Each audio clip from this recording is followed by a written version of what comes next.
जय श्री कृष्ण। ओम नमो भगवते वासुदेवाय नमः। आप सुन रहे हैं पौराणिक अमृतवाणी द्वारा प्रसारित महाभारत कथा। कथा को सुनने के लिए हमारे चैनल को लाइक शेयर एंड सब्सक्राइब करें। चलिए आगे की कथा प्रारंभ करते हैं। दोनों पक्ष के योद्धाओं का द्वंद्व युद्ध तथा भीमसेन का पराक्रम। धृतराष्ट्र ने पूछा, संजय, पांडवों और पांचालों की मार खाने से जब हमारी सेना दुखी होकर भागने लगी उस समय कौरवों ने क्या किया?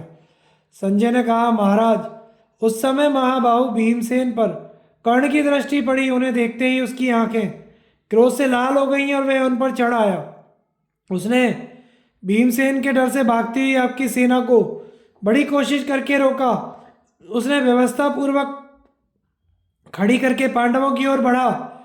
यह देखकर पांडवों के महारथी भीमसेन, सात्यकी, शिखंडी, जन्मजय, धृष्टद्युम्न तथा प्रभद्रक आदि भी क्रोध में भरकर आपकी सेना का संहार करने के लिए उस पर चारों ओर से टूट पड़े।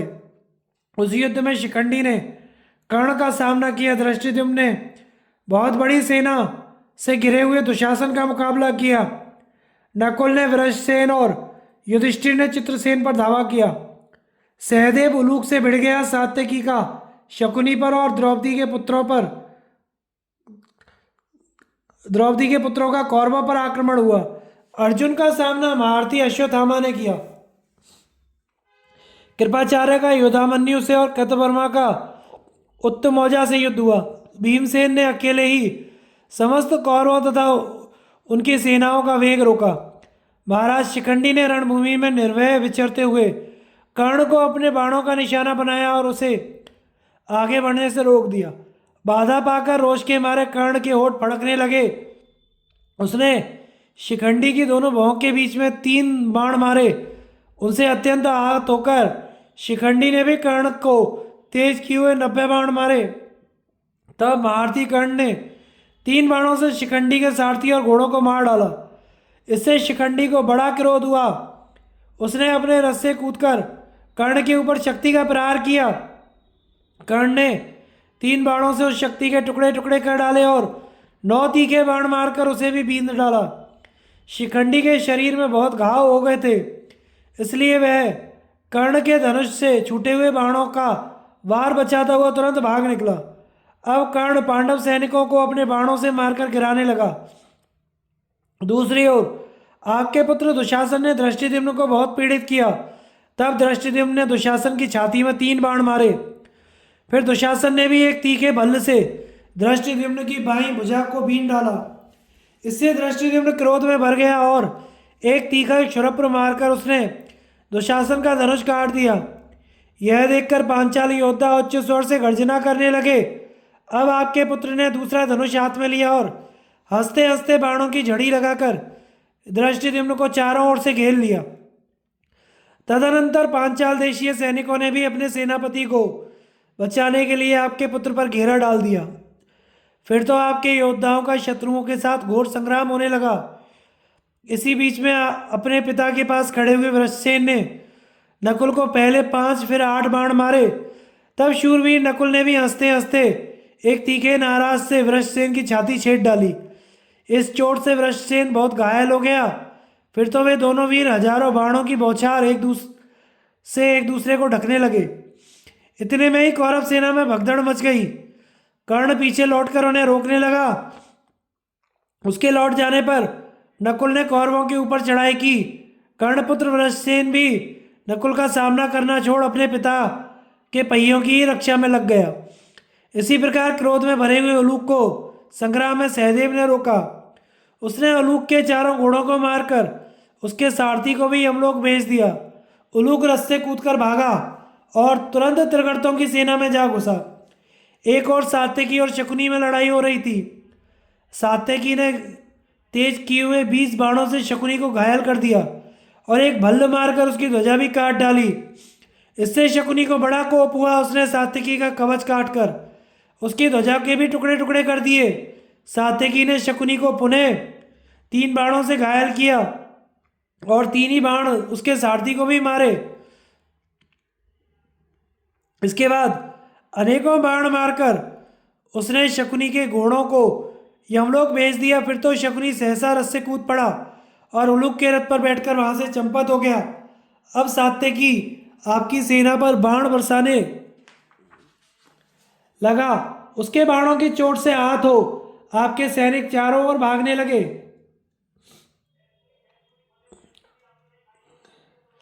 बहुतेरे अपने प्राणों खो खोकर भूमि में ही गिर गए। दूसरी ओर आपके पुत्र दुर्योधन ने भीम को रोका, किंतु भीम ने तुरंत ही उसके घोड़ों और सारथी को मार डाला। फिर रथ और ध्वजा की भी धज्जियां उड़ा दी। इससे पांडव पक्ष के योद्धा बहुत प्रसन्न हुए। इस प्रकार परास्त होकर दुर्योधन भीम के सामने से भाग गया। इधर युधामन्यु ने कृपाचार्य को घायल करके तुरंत ही उनका धनुष भी काट दिया। तब शस्त्रधारियों में श्रेष्ठ आचार्य कृप ने दूसरा धनुष हाथ में ले बाण मारकर युधामन्यु के रथ की ध्वजा, सारथी और क्षत्र को नीचे गिरा दिया। तब तो महारथी युधामन्यु स्वयं ही रथ को हाँकता हुआ भाग गया। इसी प्रकार एक और उत्तमौजा ने बाणों की झड़ी लगाकर कृतवर्मा को ढक दिया।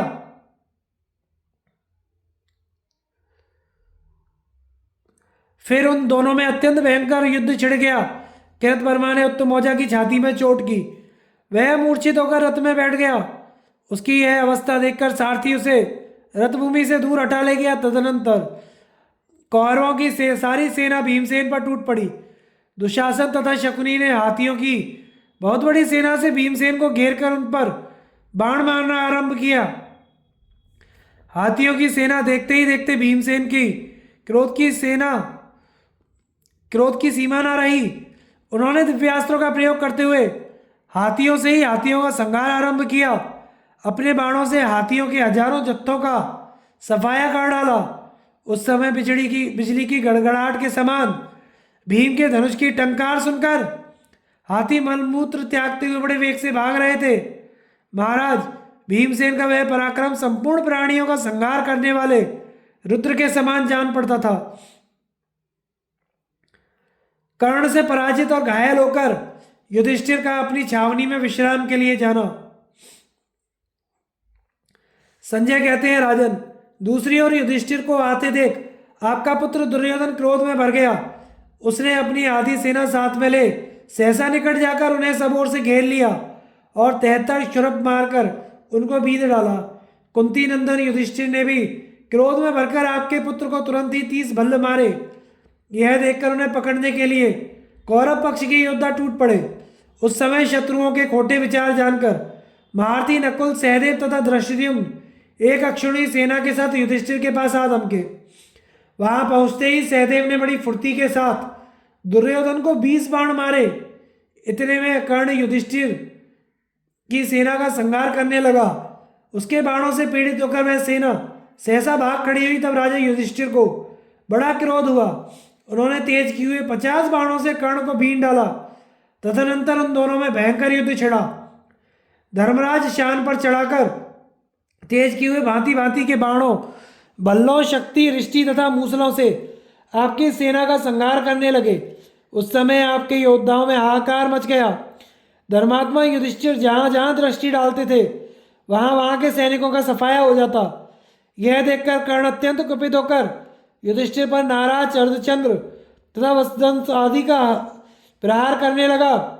युधिष्ठिर ने भी तेज किए हुए बाणों से कर्ण को घायल कर डाला। फिर कर्ण ने हंसते हंसते तेज किए हुए बाणों से तथा 3 भल्लों से युधिष्ठिर की छाती छेद डाली।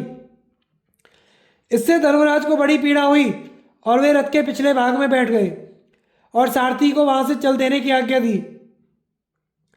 उन्हें जाते देख दुर्योधन सहित सभी कौरव इसे पकड़ो कहकर चिल्लाते हुए उनके पीछे दौड़े। इतने में ही पांचाल योद्धाओं के साथ 1700 के वीरों ने आकर कौरवों को आगे बढ़ने से रोक दिया। उस समय राजा युधिष्ठिर बाणों के प्रहार से बहुत ही घायल हो गए थे। वे नकुल तथा सहदेव के बीच में होकर धीरे धीरे छावनी की ओर जा रहे थे। उनका होश ठिकाने नहीं था। ऐसी अवस्था में भी कर्ण ने दुर्योधन की हित की इच्छा से युधिष्ठिर का पीछा किया और उन्हें 3 तीखे बाणों से बीन डाला। युधिष्ठिर ने भी कर्ण की छाती में बाण मारकर बदला चुकाया। इसके बाद 3 बाणों से उसके सारथी को 4 से चारों घोड़ों को बींध डाला। फिर नकुल और सहदेव ने भी बड़े प्रयास के साथ कर्ण पर बाणों की वर्षा कर दी। इसी प्रकार सूतपुत्र कर्ण ने भी तीखी धार वाले 2 भल्लों से नकुल और सहदेव को घायल कर दिया। फिर युधिष्ठिर के घोड़ों को मारकर एक बल्ल से उनके मस्तक के टोपे को नीचे गिरा दिया। इसी तरह नकुल के भी घोड़ों को मौत के घाट उतारकर उसके रथ की ईशा और धनुष को भी काट डाला। रथ टूट जाने पर वे दोनों पांडु कुमार अत्यंत घायल होकर सहदेव के रथ पर जा बैठे। उन दोनों को रथहीन देखकर उनके मामा मद्राज शल्य को बड़ी दया आई। उन्होंने उन्हें सूत पुत्र से कहा, कर्ण, तुम्हें तो आज अर्जुन से युद्ध करना है, फिर अत्यंत क्रोध में भरकर धर्मराज से किस लिए लड़ रहे हो? इन्हें मारने से तुम्हें क्या फायदा होगा? इधर देखो, अर्जुन रथियों का संहार कर रहा है। अपने बाणों की वर्षा से हमारी संपूर्ण सेना को काल का ग्रास बना रहा है। उधर भीमसेन दुर्योधन को दबोचे हुए हैं। हम लोगों के देखते ही देखते हुए उसे मार न डालें, इसके लिए प्रयत्न करना चाहिए। इन माद्री के पुत्रों अथवा राजा युधिष्ठिर को मारने से क्या लाभ होगा? दुर्योधन का प्राण संकट में पड़ा है, उसे चलकर बचाओ। कर्ण ने शल्य की यह बात सुनी और देखा कि दुर्योधन भीमसेन के चंगुल में फंस चुका है, तो युधिष्ठिर और नकुल सहदेव को वहां ही छोड़कर आपके पुत्र को बचाने के लिए वहां दौड़ पड़ा। उसके चले जाने पर युधिष्ठिर सहदेव के तेज चलने वाले घोड़ों द्वारा वहां से खिसक गए। राजा को अपनी पराजय के कारण बड़ी लज्जा हो रही थी। नकुल और सहदेव के साथ अपने घायल शरीर को छावनी में पहुंचकर वे रथ से उतरे और एक सुंदर पलंग पर लेट गए। उस समय उनकी देह से बाण निकाल डाले गए थे, तो भी हृदय के घाव से उन्हें बड़ी पीड़ा होने लगी। उन्होंने दोनों भाई माद्री पुत्रों से कहा, भीमसेन मेघ के समान गरज गरज कर लड़ रहे हैं, तुम दोनों सहायता के लिए उनकी सेना में जाओ। उनकी आज्ञा पाकर नकुल दूसरे रथ पर सवार हुआ। सहदेव के पास तो रथ था ही। दोनों भाई अपने शीघ्रगामी घोड़े हाँककर भीमसेन की सेना में जा पहुंचे। अर्जुन द्वारा अश्वत्थामा की पराजय, कर्ण द्वारा भार्गवास्त्र का प्रयोग, श्री कृष्ण और अर्जुन का युधिष्ठिर से मिलने के लिए छावनी पर जाना तथा युधिष्ठिर का उनसे कर्ण के मारे जाने का समाचार पूछना। संजय कहते हैं, महाराज, इसी समय अश्वत्थामा रथियों की बहुत बड़ी सेना लेकर जहां अर्जुन खड़े थे वहां ही सहसा आ धमका। उसे आते देख अर्जुन ने एक बार की उसका बढ़ावा रोक दिया। अश्वत्थामा झल्ला उठा। वह बाणों की मार से श्री कृष्ण और अर्जुन को आच्छादित करने लगा। यह देखकर अर्जुन ने हंसते हंसते दिव्यास्त्र का प्रयोग किया, किंतु अश्वत्थामा ने उसका निवारण कर दिया। उस समय अर्जुन ने अश्वत्थामा का वध करने के लिए जिस जिस अस्त्र का प्रहार किया उन सबको द्रोण कुमार ने काट डाला। उसने अपने बाणों से दिशाओं तथा उप दिशाओं को ढककर श्री कृष्ण की दाहिनी बाह में 3 तीर बाण मारे। तब अर्जुन ने उसके घोड़ों को घायल करके संग्राम में खून की नदी बहा दी। उन्होंने अश्वत्थामा का धनुष काट डाला। यह देखकर उसने अर्जुन पर वज्र के समान भयंकर परिघ का प्रहार किया, किंतु अर्जुन ने उसे हंसते हंसते काट दिया।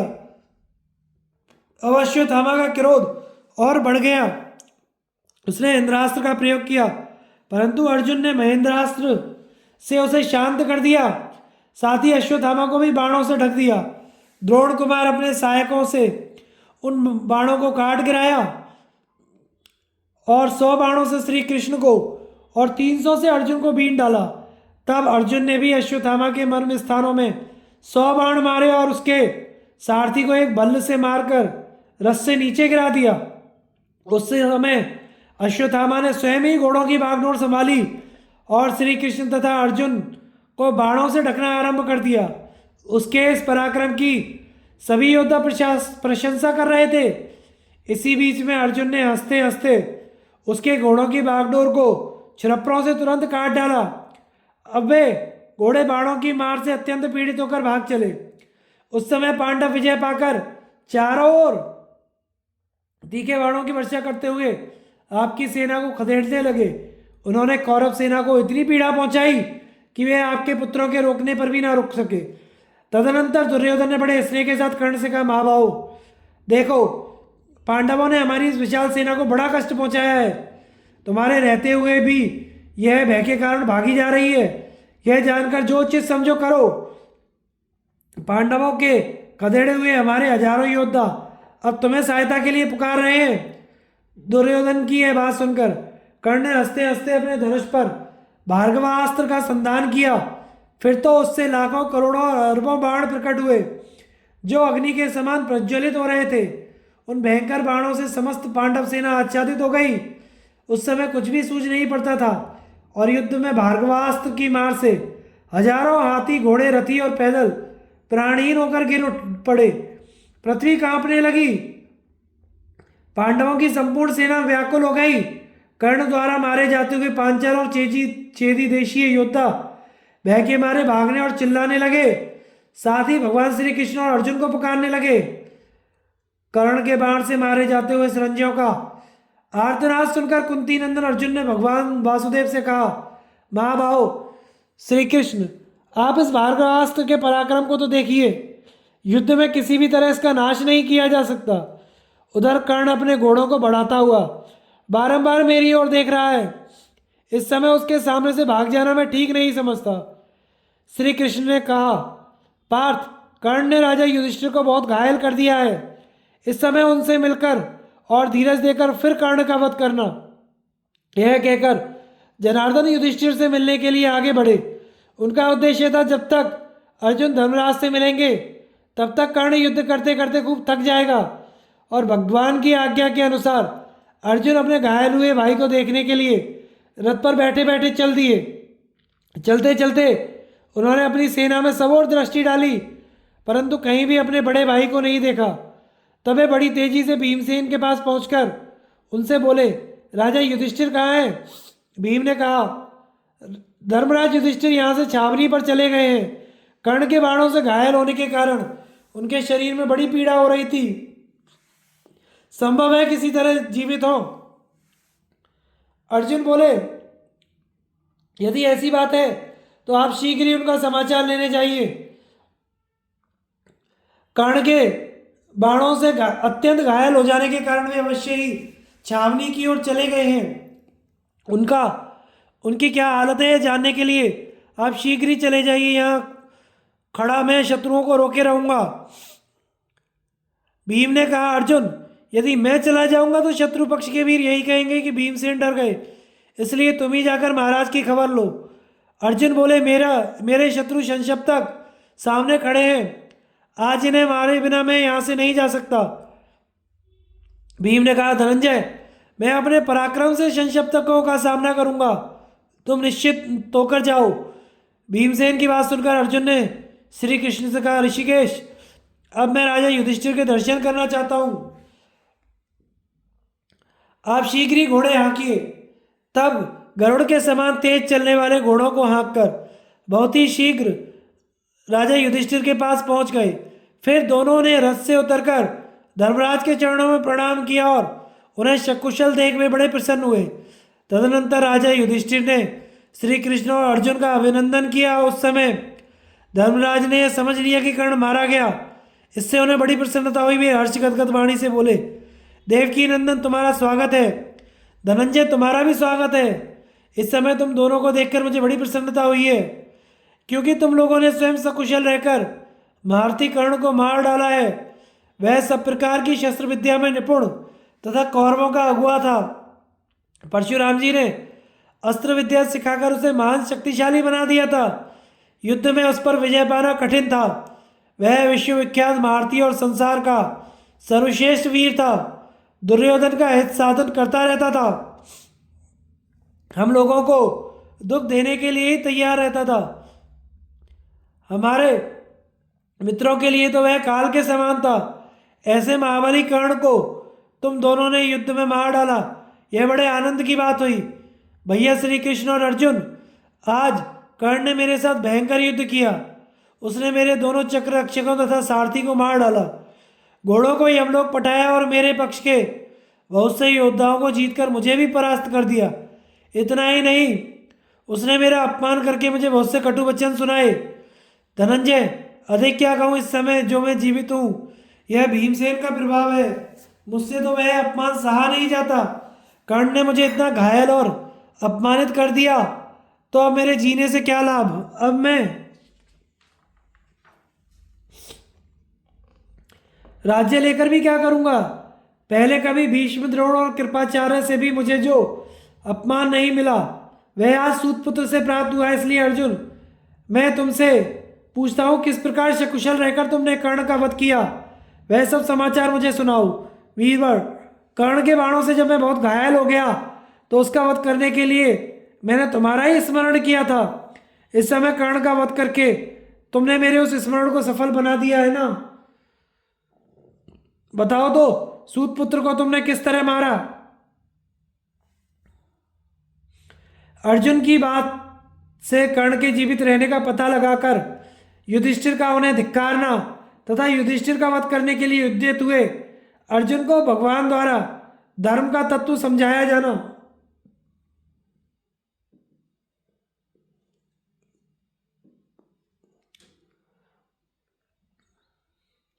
संजय कहते हैं, महाराज, धर्मात्मा राजा युधिष्ठिर की यह बात सुनकर अतिरथि वीर अर्जुन इस प्रकार बोले, राजन, आज जब मैं संशप्तकों के साथ युद्ध कर रहा था उस समय अश्वत्थामा बाणों की वर्षा करता हुआ सहसा मेरे सामने आ धमका।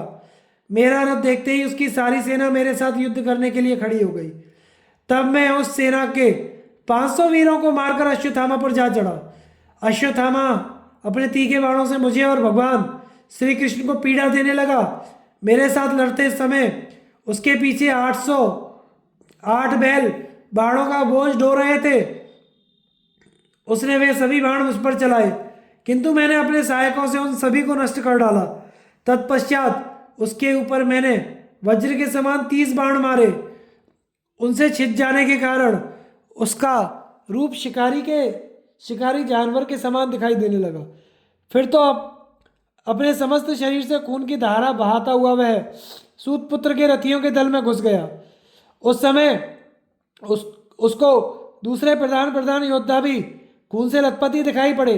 तदनंतर कौरव सेना को पराजित तथा सैनिकों को भयभीत देख कर्ण 50 प्रधान रथियों को साथ लेकर बड़ी तेजी से मेरी ओर चला। मैंने उसके सैनिकों का तो संहार कर डाला, मगर कर्ण को वहां ही छोड़कर आपका दर्शन करने के लिए मैं जल्दी यहाँ चला आया। मैंने सुना कि कर्ण ने युद्ध में आपको बहुत घायल कर दिया है। कर्ण बड़ा क्रूर है, उसके सामने से आपका यहाँ चला आना अनुचित नहीं है।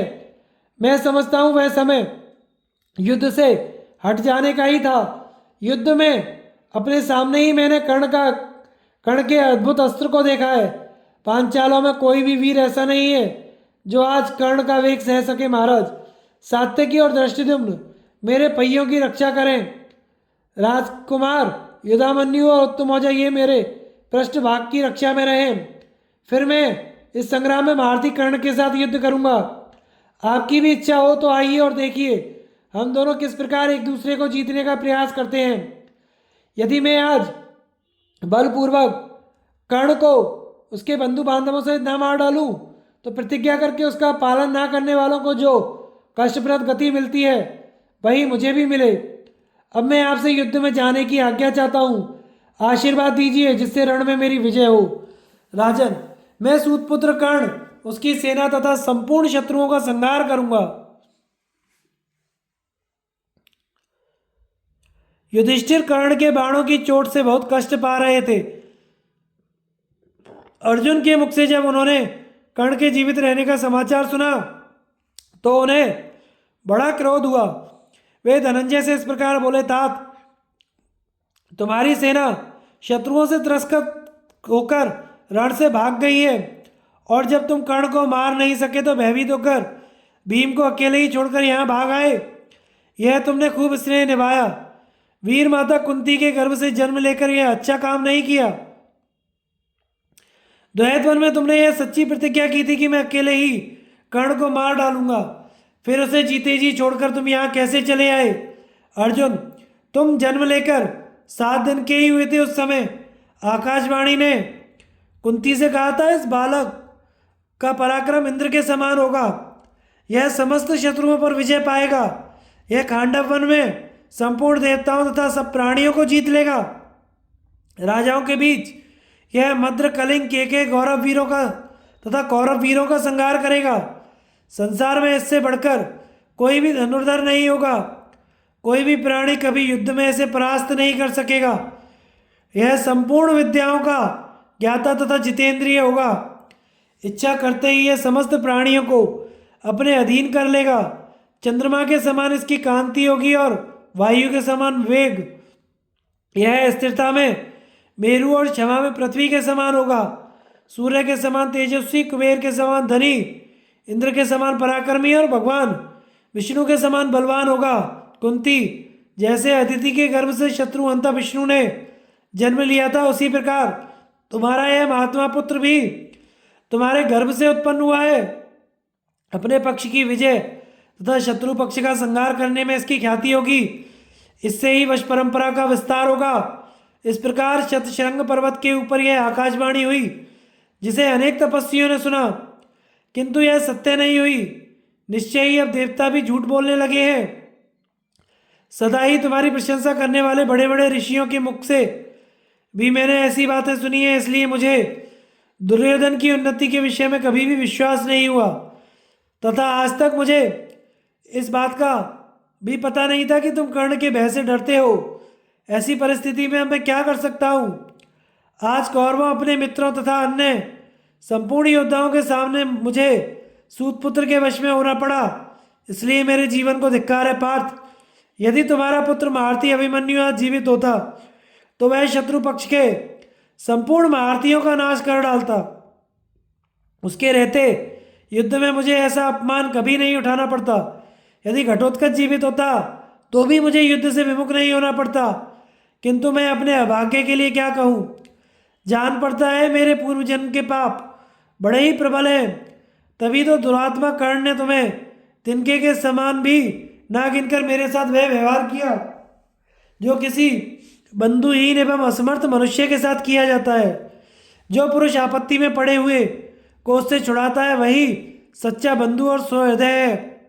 ऐसा प्राचीन मुनियों का कथन है तथा सत्पुरुषों ने भी इस धर्म का सदा ही पालन किया है, परंतु तुमने नहीं किया। तुम्हारे पास विश्वकर्मा का बनाया हुआ रथ है, जिसके धुरे कभी आवाज नहीं करते तथा जिसकी ध्वजा पर बानर विराजमान है। यही नहीं, तुम्हारे हाथों में गांडीव जैसा धनुष है और भगवान श्री कृष्ण तुम्हारा रथ हाँकते हैं। इन सब के होते हुए भी तुम कर्ण से डरकर ये भाग कैसे आए? यदि युद्ध में आज कर्ण का मुकाबला करने की शक्ति नहीं रखते तो जो राजा तुमसे अस्त्र शस्त्रों में बल में बड़ा हो उसे ही अपना गांडीव धनुष दे दो। धिक्कार है तुम्हारे इस गांडीव को, धिक्कार है तुम्हारी इन भुजाओं के पराक्रम को तथा धिक्कार है तुम्हारे इन असंख्य बाणों को। अग्नि के दिए हुए इस रथ और ध्वजा को भी धिक्कार है। युधिष्ठिर के ऐसा कहने पर अर्जुन को बड़ा क्रोध हुआ। उन्होंने धर्मराज को मार डालने की इच्छा से हाथ में तलवार उठा ली। भगवान श्री कृष्ण तो सबके हृदय की बात जानने वाले ही ठहरे। उन्होंने अर्जुन का कोप देखते ही उनकी चेष्टा ताड़ ली और कहा, अर्जुन, यह क्या, तुमने तलवार क्यों उठाई? यहाँ किसी से युद्ध करना हो ऐसा तो दिखाई नहीं देता। मैं किसी ऐसे मनुष्य को भी यहाँ नहीं देखता जो तुम्हारा बद्ध हो। फिर प्रहार क्यों करना चाहते हो? तुम पर सनक तो नहीं सवार हो गई? मैं पूछता हूँ, बताओ इस समय क्या करने का विचार है? श्री कृष्ण के पूछने पर क्रोध में भरे हुए अर्जुन ने युधिष्ठिर की ओर देखते हुए कहा, गोविंद, मैंने गुप्त रूप से यह प्रतिज्ञा की है कि जो कोई भी मुझसे ऐसा कह देगा कि तुम अपना गांडीव दूसरे को दे दो तो मैं उसका सिर काट डालूंगा। राजा ने आपके सामने ही मुझसे ऐसी बात कही है, अतः मैं क्षमा नहीं कर सकता। आज इनका वध करके अपनी प्रतिज्ञा पूरी करूंगा, इसीलिए मैंने तलवार उठाई है। इस अवसर पर आप क्या करना उचित समझते हैं? आप ही इस जगत के भूत और भविष्य को जानते हैं। आप जैसी आज्ञा दें मैं वैसे ही करूंगा। यह सुनकर श्री कृष्ण ने कहा, धिक्कार है, धिक्कार है। फिर वे अर्जुन से बोले, पार्थ, आज मुझे मालूम हुआ कि तुमने कभी वृद्ध पुरुषों की सेवा नहीं की है, तभी तो तुम्हें बेमौके क्रोध आ गया। धनंजय, जो धर्म के विभाग को जानता है वह कभी ऐसा नहीं कर सकता। इस समय यहाँ तुमने जैसा बर्ताव किया है उससे तुम्हारी धर्म भीरुता तथा अज्ञानता का पता चलता है।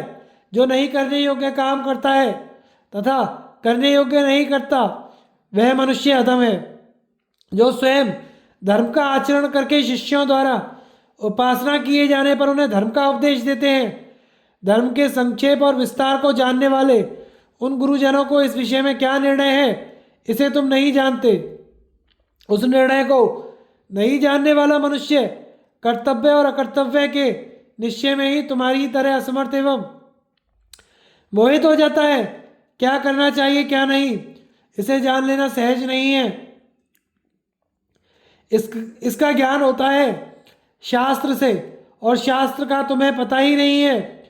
अज्ञानवश अपने को धर्मवेत्ता मानकर जो तुम धर्म की रक्षा करने चले हो उसमें जीव हिंसा का पाप है। यह बात तुम्हारे जैसे धार्मिक की समझ में नहीं आती तात। मेरे विचार से प्राणियों की हिंसा ना करना ही सबसे बड़ा धर्म है। किसी की प्राण रक्षा के लिए झूठ बोलना पड़े तो बोल दे परंतु उसकी हिंसा ना होने दे। भला तुम्हारे जैसा श्रेष्ठ पुरुष अन्य साधारण मनुष्य के सामने अपने धर्मज्ञ भाई एवं चक्रवर्ती राजा को मारने के लिए कैसे तैयार हो गया। भारत जो युद्ध ना करता हो शत्रुता ना रखता हो रण से विमुख होकर भागा जा रहा हो शरण में आता हो हाथ जोड़कर पड़ा हो अथवा असावधान हो ऐसे मनुष्य का वध करना श्रेष्ठ पुरुष अच्छा नहीं समझते। तुम्हारे बड़े भाई में प्राय उपर्युक्त सभी बातें हैं। तुमने नासमझ बालक की भांति पहले ही प्रतिज्ञा कर ली थी इसलिए मूर्खतावश अधर्मयुक्त कार्य करने के लिए तैयार हो गए। पार्थ बताओ तो भला धर्म के दुर्बोध एवं सूक्ष्म स्वरूप का अच्छी तरह विचार किए बिना ही अपने ज्येष्ठ भ्राता का वध करने के लिए कैसे दौड़ पड़े। पांडुनंदन अब मैं तुम्हें धर्म का रहस्य बता रहा हूँ।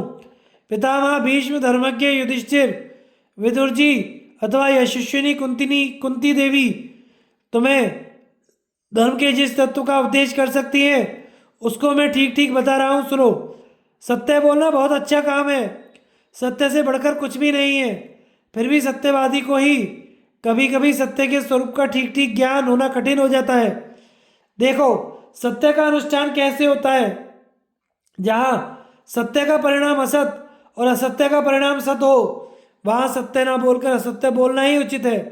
विवाह काल में स्त्री प्रसंग के समय किसी के प्राणों का संकट आने पर सर्वस्व का अपहरण होते समय तथा ब्राह्मण की भलाई के लिए आवश्यकता हो तो असत्य बोल दे। इन 5 अवसरों पर झूठ बोलने पर पाप नहीं होता। जब किसी का सर्वस्व छीना जा रहा हो तो उसे बचाने के लिए झूठ बोलना कर्तव्य है। वहाँ असत्य ही सत्य और सत्य ही असत्य हो जाता है। जो वहाँ भी सत्य कह देता है ऐसे मनुष्य को लोग मूर्ख समझते हैं। पहले सत्य और असत्य की अच्छी तरह निर्णय करके जो परिणाम में सत्य हो उसका पालन करें। केवल अनुष्ठान की दृष्टि से असत्य रूप सत्य का भाषण नहीं करना चाहिए। जो ऐसा करता है वही धर्म वेत्ता है। जिसकी बुद्धि निष्काम है वह मनुष्य अंधे पशु को मारने वाले बलाक नामक व्याध की भांति अत्यंत कठोर कर्म करके भी यदि महान पुण्य प्राप्त कर ले तो क्या आश्चर्य है। इसी तरह जो धर्म पालन की इच्छा तो रखता है पर है मूर्ख और गंवार वह नदियों के संगम पर बसे हुए कौशिक मुनि की भांति यदि अज्ञान पूर्वक धर्म करके भी महान पाप का भागी हो जाए तो क्या आश्चर्य है। अर्जुन ने कहा भगवान बलाक और कौशिक मुनि की कथा मुझे सुनाइए जिससे मैं इस विषय को अच्छी तरह समझ लूँ। श्री कृष्ण ने कहा भारत एक व्याध था जिसका नाम था बलाक। वह अपनी स्त्री और पुत्रों की जीवन रक्षा के लिए मृगों को मारा करता था। कामना या आसक्ति के वशीभूत होकर नहीं बूढ़े माता पिता तथा अन्य आश्रित जनों का पालन पोषण किया करता था। सदा अपने धर्म में लगा रहता सत्य बोलता और किसी की निंदा नहीं करता था। एक दिन वह मृगों को मारकर लाने के लिए वन में गया किंतु कोशिश करने पर भी उसे उस दिन कोई मृग नहीं मिला। इतने में ही उसकी दृष्टि पानी पीते हुए एक शिकारी जानवर पर पड़ी जो अंधा था। वह नाक से सूंघकर ही आँख का काम निकाला करता था। यद्यपि वैसे जानवर को व्याध ने पहले नहीं देखा, तो भी उसने उसे मार डाला। अंधे के मरते ही आकाश से फूलों की वृष्टि होने लगी। व्याध को ले जाने के लिए स्वर्ग से एक सुंदर विमान उतर आया, जिस पर अप्सराओं के गाने बजाने का मनोरम शब्द हो रहा था। बात यह थी कि उस जंतु ने पूर्व जन्म में तप करके संपूर्ण प्राणियों का संहार कर डालने के लिए वर प्राप्त किया था। इसीलिए ब्रह्मा जी ने उसे अंधा बना दिया। वह प्राणी समस्त जीवों का अंत कर देने का निश्चय किए हुए था, अतः उसे मारकर व्याध स्वर्ग में गया।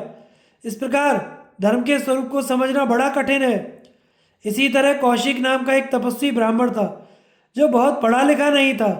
वह गांव से दूर नदियों के संगम के बीच में रहा करता था। उसने यह व्रत ले लिया था कि मैं सदा सत्य बोलूंगा। इससे वह सत्यवादी के नाम से विख्यात हो गया।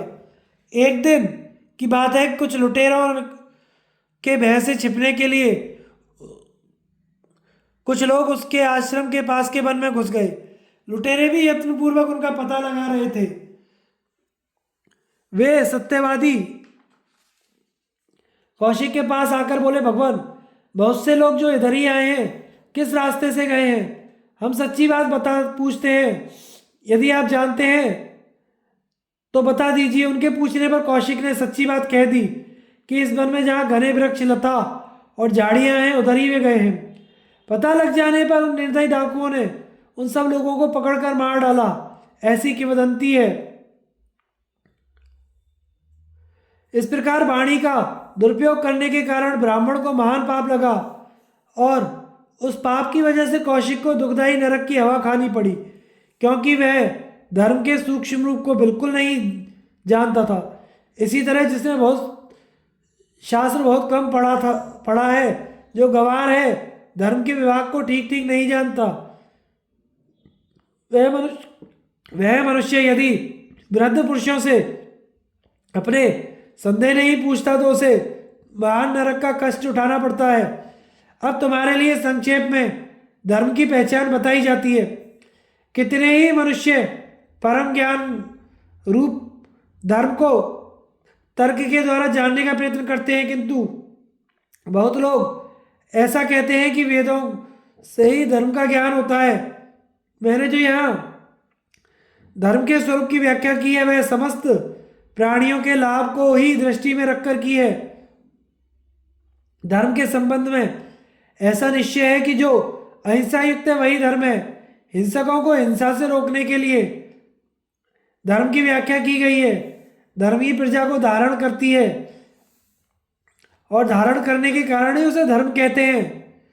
इसीलिए जो प्राण रक्षा से युक्त हो, जिसमें किसी जीव की हिंसा ना की जाती है, वही धर्म है।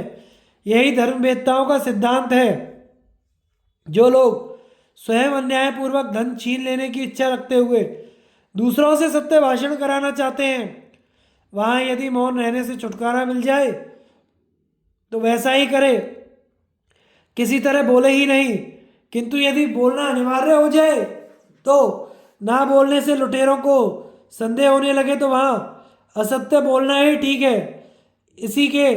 इसी को बिना विचारे सत्य समझो। जो मनुष्य किसी काम के लिए प्रतिज्ञा करके उसका प्रकारांतर से पालन करता है, उसे उसका फल नहीं मिलता, ऐसा मनीषी विद्वानों का कथन है।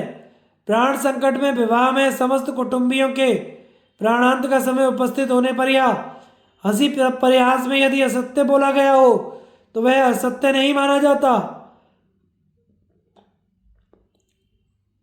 धर्म का तत्व जानने वाले विद्वान उक्त अवसरों पर मिथ्या बोलने में पाप नहीं मानते। जहाँ लुटेरों के चंगुल में फंस जाने पर झूठी शपथ खाने से छुटकारा मिलता हो, वहाँ झूठ बोलना ही ठीक है। इसी को बिना विचारे सत्य समझो। जहाँ तक वश चले उन लुटेरों को धन नहीं देना चाहिए, क्योंकि पापियों को दिया हुआ धन दाता को दुख देता है। अतः धर्म के लिए झूठ बोलने पर भी मनुष्य को झूठ का दोष नहीं लगता। अर्जुन, मैं तुम्हारा हित चाहता हूँ, इसीलिए अपनी बुद्धि तथा धर्म के अनुसार मैंने संक्षेप में तुम्हें धर्म का लक्षण बताया है। इसे तुमने सुना अब बताओ, क्या इस समय भी युधिष्ठिर को वध ही समझते हो? भगवान कृष्ण का अर्जुन को प्रतिज्ञा भंग, भातृवध, आत्मघात से बचाना और युधिष्ठिर को वन जाने से रोकना।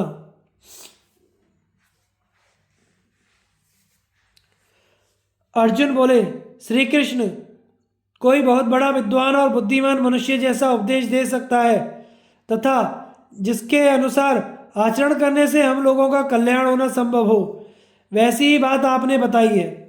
आप हम लोगों के माता पिता के तुल्य हैं, आप ही परम गति हैं, इसलिए आपने बहुत उत्तम बात बताई है। तीनों लोकों में कहीं कोई ऐसी बात नहीं है जो आपको विदित ना हो, अतः आप ही परम धर्म को पूर्ण रूप से तथा ठीक ठीक जानते हैं। अब मैं राजा युधिष्ठिर को मारने योग्य नहीं समझता।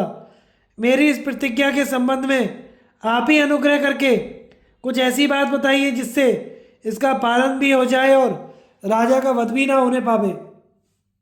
भगवान, आप तो जानते ही हैं कि मेरा व्रत क्या है। मनुष्यों में जो कोई भी यह कह दे कि तुम अपना गांडीव धनुष दूसरे किसी वीर को दे डालो जो अस्त्र विद्या में और पराक्रम में तुमसे बढ़कर हो, तो मैं हठात उसकी जान ले लूं। इसी तरह भीमसेन को कोई तू बरक बिना मूछ खाए अधिक खाने वाला कह दे तो वे सहसा उसे मार डाले। सो राजा ने आपके सामने ही मुझसे कहा है कि तुम अपना धनुष दूसरे को दे डालो। ऐसी दशा में यदि मैं इन्हें मार डालूं तो इनके बिना एक क्षण के लिए मैं भी इस संसार में नहीं रह सकूंगा, और यदि इनका वध ना करूं तो प्रतिज्ञा भंग के पाप से कैसे मुक्त होऊंगा? क्या करूं? मेरी बुद्धि कुछ काम नहीं देती कृष्ण। संसार के लोगों की समझ में मेरी प्रतिज्ञा भी सच्ची हो और राजा युधिष्ठिर का तथा मेरा जीवन भी सुरक्षित रहे, ऐसी कोई सलाह दीजिए। श्री कृष्ण ने कहा, वीरवर सुनो, राजा युधिष्ठिर थक गए हैं और बहुत दुखी हैं। कर्ण ने अपने तीखे बाणों से इन्हें संग्राम में बहुत अधिक घायल कर डाला है। इतना ही नहीं, ये जब युद्ध नहीं कर रहे थे उस समय भी उसने इनके ऊपर बाणों का प्रहार किया। इसलिए दुख और रोष में भरकर इन्होंने तुम्हें ना कहने योग्य बात कह दी। ये जानते हैं कि पापी कर्ण को सिर्फ तुम ही मार सकते हो और उसके मारे जाने पर कौरवों को शीघ्र ही जीत लिया जा सकता है। इसी विचार से इन्होंने ये बातें कह डाली हैं। इसलिए इनका वध करना उचित नहीं है। अर्जुन, तुम्हें अपनी प्रतिज्ञा का पालन करना है तो जिस उपाय से ये जीवित रहते हुए मेरे समान हो जाए वही बताता हूं, सुनो। यही उपाय तुम्हारे अनुरूप होगा। सम्मानीय पुरुष संसार में जब तक सम्मान पाता है तब तक ही उसका जीवित रहना माना जाता है। जिस दिन उसका बहुत बड़ा अपमान हो जाए वह जीते जी मरा हुआ समझा जाता है। तुमने, भीमसेन ने, नकुल और सहदेव ने तथा अन्य व्रत पुरुषों एवं शूरवीरों ने राजा युधिष्ठिर का सदा ही सम्मान किया है। आज तुम उनका अंशतः अपमान करो। यद्यपि युधिष्ठिर पूज्य होने के कारण आप कहने योग्य हैं, तथापि इन्हें तू कह दो। गुरुजनों को तू कह देना उनका वध कर देने के समान ही माना जाता है। जिसके देवता अथर्व और अंगिरा हैं, ऐसी सर्वोत्तम श्रुति बताई जाती है। अपना भला चाहने वालों को बिना विचारे ही इसके अनुसार बर्ताव करना चाहिए।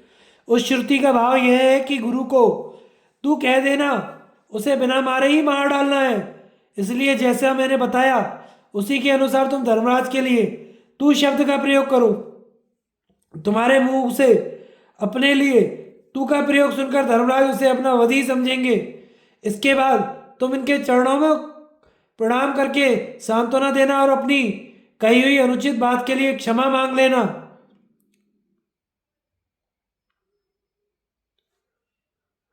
तुम्हारे भाई राजा युधिष्ठिर समझदार हैं, यह धर्म का ख्याल करके भी तुम पर क्रोध नहीं करेंगे। इस प्रकार तुम मिथ्या भाषण और भातृवध के पाप से छूटकर प्रसन्नता पूर्वक सूतपुत्र कर्ण का वध करना। अपने सखा भगवान श्री कृष्ण का वह वचन सुनकर अर्जुन ने उनकी बड़ी प्रशंसा की। फिर वे हठपूर्वक धर्मराज के प्रति ऐसे कटु वचन कहने लगे जैसे पहले कभी नहीं कहे थे। तू चुप रहे, ना बोल। तू तो खुद ही लड़ाई से भागकर एक कोस दूर आ बैठा है, तू क्या उलाहना देगा? हाँ, भीमसेन को मेरी निंदा करने का अधिकार है, क्योंकि वे समस्त संसार के प्रमुख वीरों के साथ लड़ रहे हैं, शत्रुओं को पीड़ा पहुंचा रहे हैं। असंख्य शूरवीर, अनेकों राजाओं, रथियों, घुड़सवारों, हजारों हाथियों को मौत के घाट उतारकर कम्बोजों और पर्वतीय योद्धाओं को इस तरह नष्ट कर रहे हैं जैसे सिंह मृगों को। तू अपने कठोर वचनों के चाबुक से अब मुझे न मार, मेरे कोप को फिर न बढ़ा। अर्जुन धर्म भीरु थे, वे युधिष्ठिर को ऐसी कठोर बातें सुनाकर बहुत उदास हो गए। यह जानकर कि मुझसे कोई बहुत बड़ा पाप बन गया, उनके चित्त में बहुत बड़ा खेद हुआ। बारंबार उच्च श्वास खींचते हुए उन्होंने फिर से तलवार उठा ली। यह देखकर श्री कृष्ण ने कहा, अर्जुन यह क्या, तुम फिर से तलवार क्यों उठा रहे हो? मुझे जवाब दो, तुम्हारा अभीष्ट सिद्ध करने के लिए मैं पुनः कोई उपाय बताऊंगा। पुरुषोत्तम के ऐसा कहने पर अर्जुन दुखी होकर बोले, भगवान मैंने जिद में आकर भाई का अपमान रूप महान पाप कर डाला, इसलिए अब अपने शरीर को ही नष्ट कर डालूंगा। अर्जुन की बात सुनकर भगवान ने कहा, पार्थ राजा युधिष्ठिर को तू मात्र कहकर तुम इतने घोर दुख में क्यों डूब गए? उफ, इसके लिए आत्मघात करना चाहते हो? अर्जुन, श्रेष्ठ पुरुषों ने ऐसा काम कभी नहीं किया है। धर्म का स्वरूप सूक्ष्म है, उसका समझना कठिन, अज्ञानियों के लिए तो और भी मुश्किल है। यहाँ जो कर्तव्य है उसे मैं बताता हूँ, सुनो। भाई का वध करने से जिस नरक की प्राप्ति होती है, उससे भी भयानक नरक तुम्हें आत्मघात करने से मिलेगा। इसलिए अब अपने ही मुंह से अपने गुणों का बखान करो। ऐसा करने से यह समझा जाएगा कि तुमने अपने ही हाथों से अपने को मार लिया। यह सुनकर अर्जुन ने श्री कृष्ण की बातों का अभिनंदन किया तथा तथास्तु कहकर धनुष को नवाते हुए युधिष्ठिर से बोले, राजन अब मेरे गुणों को सुनिए। पिनाकधारी भगवान शंकर को छोड़कर दूसरा कोई भी मेरे समान धनुर्धर नहीं है। मेरी वीरता का उन्होंने भी अनुमोदन किया है। यदि चाहूं तो इस चराचर जगत को एक ही क्षण में नष्ट कर डालूंगा। मेरे चरणों में रथ और ध्वजा के चिन्ह हैं। मुझ जैसा वीर यदि युद्ध में पहुंच जाए तो उसे कोई भी नहीं जीत सकता। उत्तर, दक्षिण, पूर्व और पश्चिम इन सभी दिशाओं के राजाओं का मैंने संहार किया है। कृष्ण, अब हम दोनों विजयशाली रथ पर बैठकर सूतपुत्र कर्ण का वध करने के लिए शीघ्र ही चल दें। आज राजा युधिष्ठिर प्रसन्न हो, मैं कर्ण को अपने बाणों से नष्ट कर डालूंगा। यह कहकर अर्जुन पुनः युधिष्ठिर से बोले, आज या तो कर्ण की माता पुत्रहीन होगी या माता कुंती ही मुझसे हीन हो जाएगी। मैं सत्य कहता हूं, अपने बाणों से कर्ण को मारे बिना आज कवच नहीं उतारूंगा। यह कहकर अर्जुन ने तुरंत ही अपने हथियार और धनुष नीचे डाल दिए, तलवार म्यान में रख दी। फिर लज्जित होकर उन्होंने युधिष्ठिर के चरणों में सिर झुकाया और हाथ जोड़कर कहा, महाराज मैंने जो कुछ कहा है उसे क्षमा कीजिए और मुझ पर प्रसन्न हो जाइए। मैं आपको प्रणाम करता हूँ। अब मैं सब तरह से प्रयत्न करके भीमसेन को युद्ध से छुड़ाने और सूतपुत्र कर्ण का वध करने के लिए जा रहा हूँ। राजन, मेरा जीवन आपका प्रिय करने के लिए ही है, यह मैं सत्य कहता हूँ। ऐसा कहकर अर्जुन ने राजा के दोनों चरणों को स्पर्श किया। फिर वे रणभूमि की ओर जाने को उद्यत हो गए। धर्मराज युधिष्ठिर अर्जुन के कठोर वचनों को सुनकर अपने पलंग से खड़े हो गए। उस समय उनका चित्त बहुत दुखी हो गया था। वे कहने लगे, पार्थ मैंने अच्छे काम नहीं किए, इसलिए तुम लोगों पर घोर संकट आ पड़ा है। मेरी बुद्धि मारी गई है। मैं आलसी और डरपोक हूँ, इसलिए आज वन में चला जाता हूँ। मेरे ना रहने पर तुम सुख से रहना। महात्मा भीम सेनी राजा होने योग्य हैं। मैं तो क्रोधी और कायर हूँ।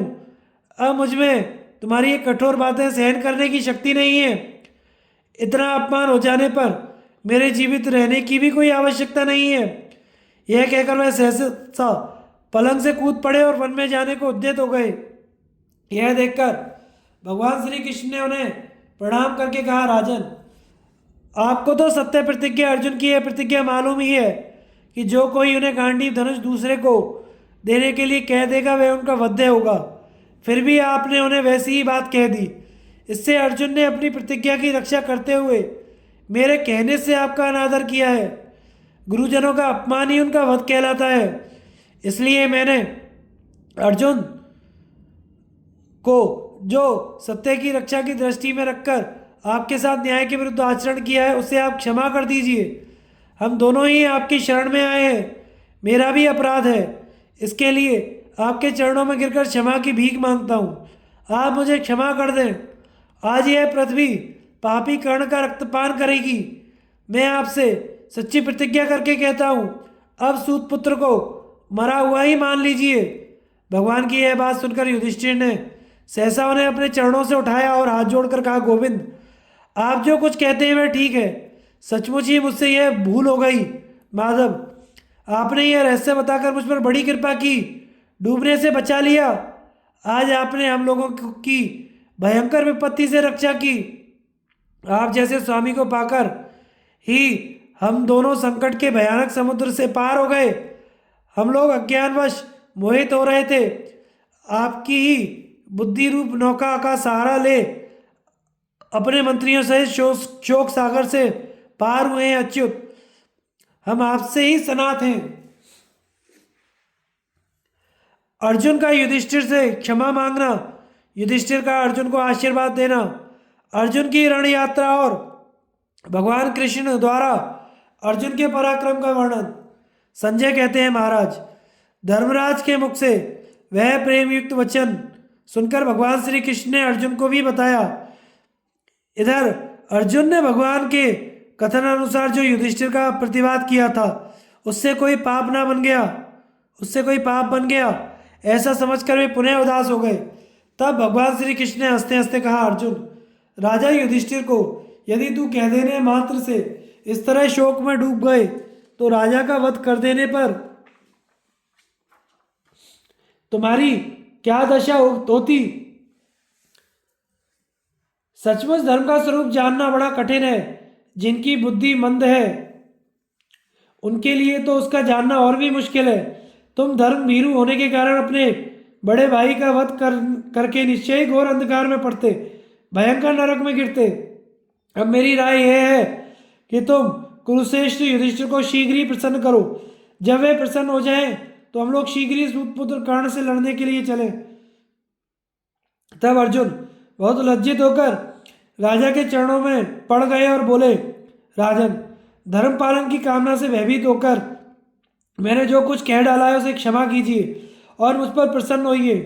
धर्मराज ने देखा कि अर्जुन पैरों पर पड़े हुए रो रहे हैं तो उन्होंने अपने प्यारे भाई को उठाकर बड़े स्नेह के साथ गले लगाया और स्वयं भी फूट फूट कर रोने लगे।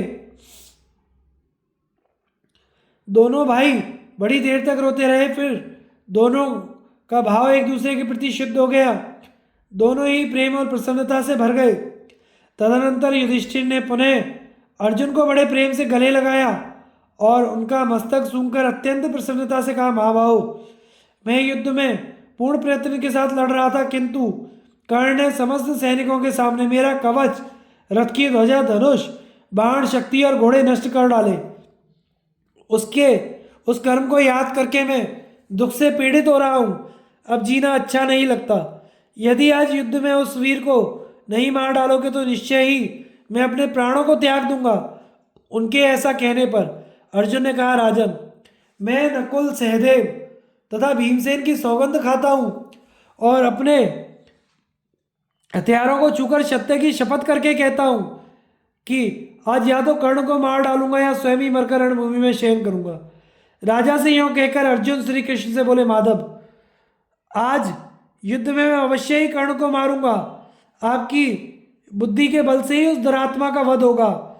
यह सुनकर श्री कृष्ण बोले, अर्जुन, तुम महाबली कर्ण का वध करने में स्वयं समर्थ हो।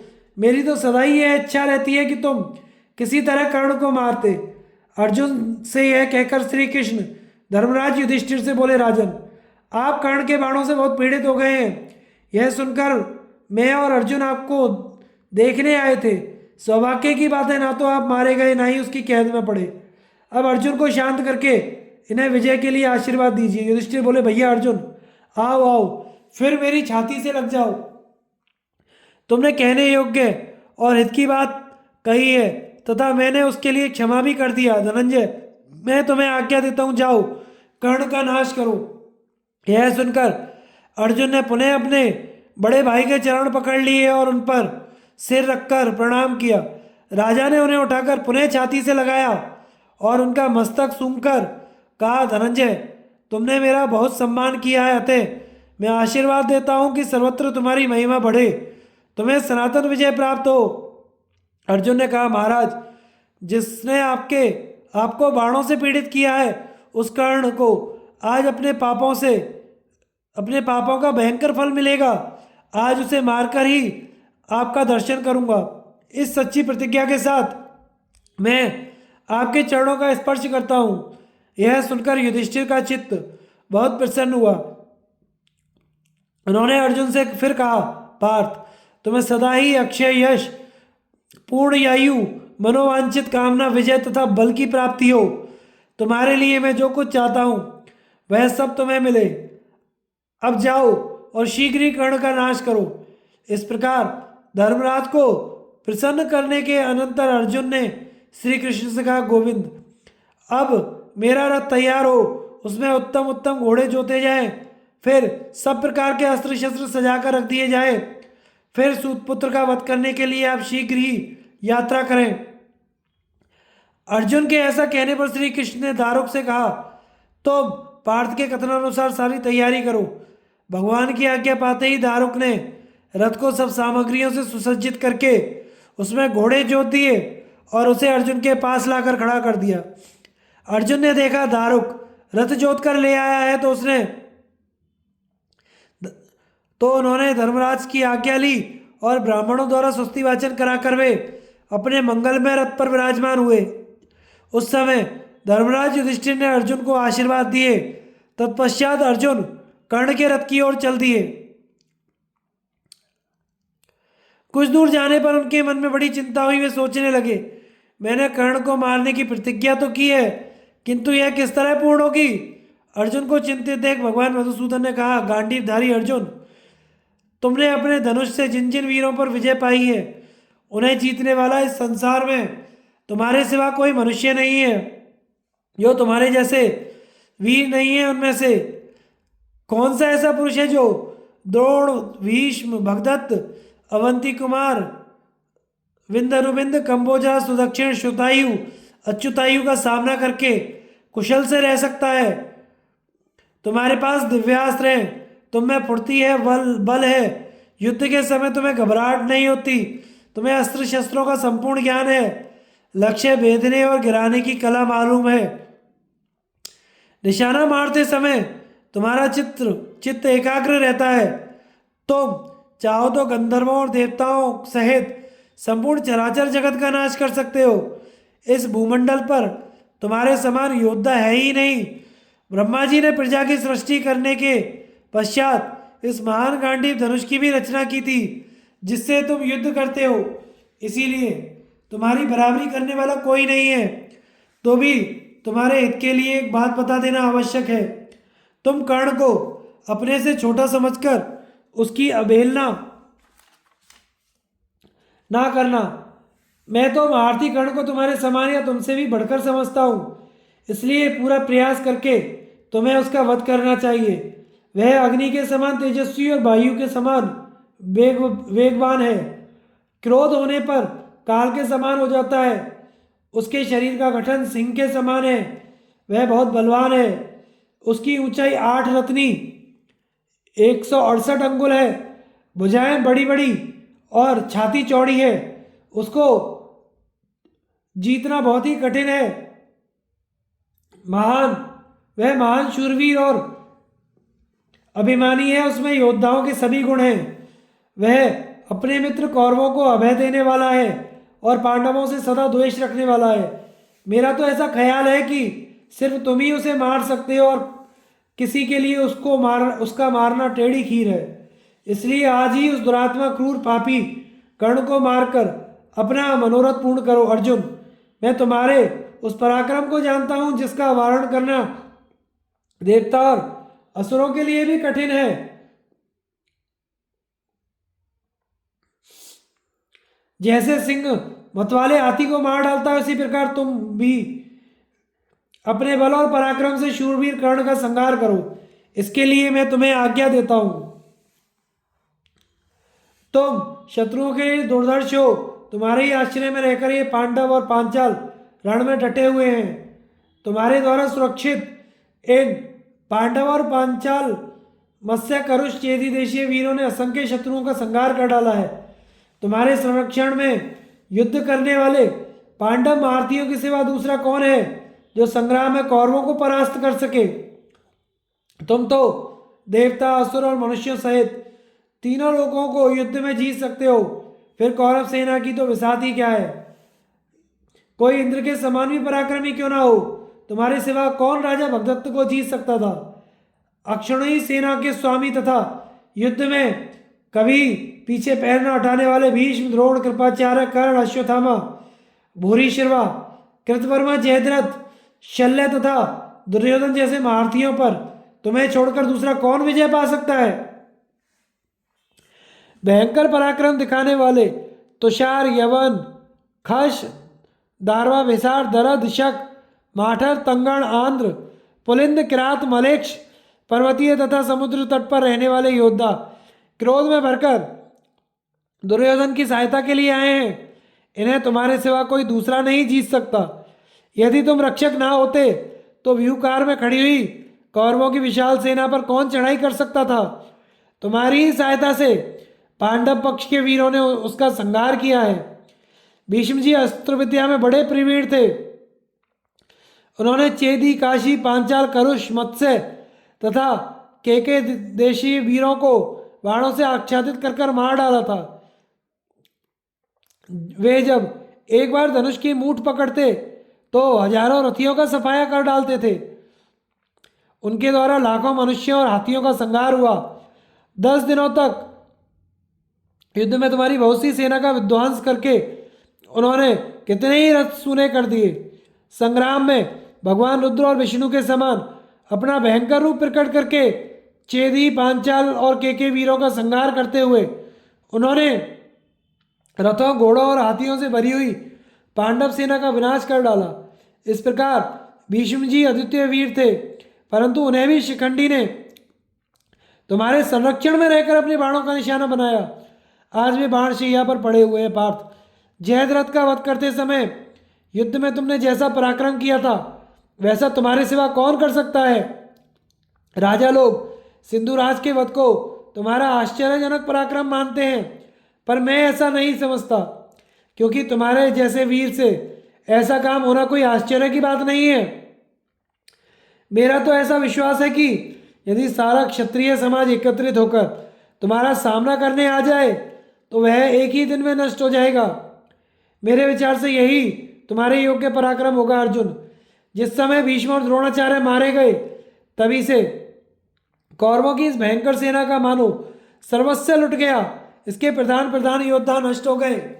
इसमें घोड़ों, रथों और हाथियों का अभाव हो गया। इस समय यह सेना सूर्य, चंद्रमा और तारों से रहित आकाश की भांति श्रीहीन दिखाई दे रही है। इसके प्रमुख वीरों में से और सब तो मारे गए। केवल अश्वत्थामा, कृतवर्मा, कर्ण, शल्य, कृपाचार्य ये ही 5 महारथी बाकी रह गए हैं।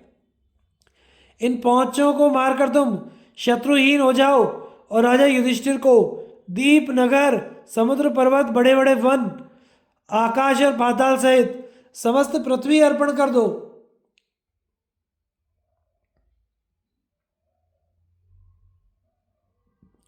यदि अपने गुरु आचार्य द्रोण का सम्मान करने के कारण तुम उनके पुत्र अश्वत्थामा पर कृपा दृष्टि रखते हो, अथवा आचार्य का गौरव रखने के कारण कृपाचार्य पर तुम्हें दया आती हो, यदि माता के बंधुजनों के प्रति आदर बुद्धि होने से तुम कृतवर्मा को सामने पाकर भी हम लोग नहीं भेजना चाहते, तथा माद्री के भाई मद्राज शल्य को भी दयावश नहीं मानना चाहते तो ना सही, किंतु पांडवों के प्रति अत्यंत नीचतापूर्ण बर्ताव करने वाले इस पापी कर्ण को तो आज तीखे बाणों से मार ही डालो, यह तुम्हारे लिए पुण्य का काम होगा। मैं तुम्हें आज्ञा देता हूं कि कर्ण का वध करने में कोई दोष नहीं है। दुर्योधन ने पांचों पुत्रों सहित माता कुंती को आधी रात के समय जो लाक्षा भवन में जलाने की कोशिश की तथा तुम लोगों के साथ जो वह जुआ खेलने में प्रवृत्त हुआ, उन सब षड्यंत्रों का मूल कारण यह दुष्टात्मा कर्ण ही था। दुर्योधन को सदा से ही यह विश्वास था कि कर्ण मेरी रक्षा करेगा, इसीलिए वह क्रोध में भरकर मुझे भी कैद करने को तैयार हो गया था। उसने तुम लोगों के साथ जो जो बुराइयां की हैं उन सब में इस पापी कर्ण की प्रधानता है। मित्र, दुर्योधन के 6 निर्दयी महारथियों ने मिलकर जो सुभद्रा कुमार की जान ली थी, उस भयंकर संग्राम में इस कर्ण ने ही अभिमन्यु का धनुष काटा था। कर्ण द्वारा धनुष कट जाने पर शेष 5 महारथियों ने, जो छल कपट में बड़े प्रवीण थे, बाणों की बौछार से उसे मार डाला।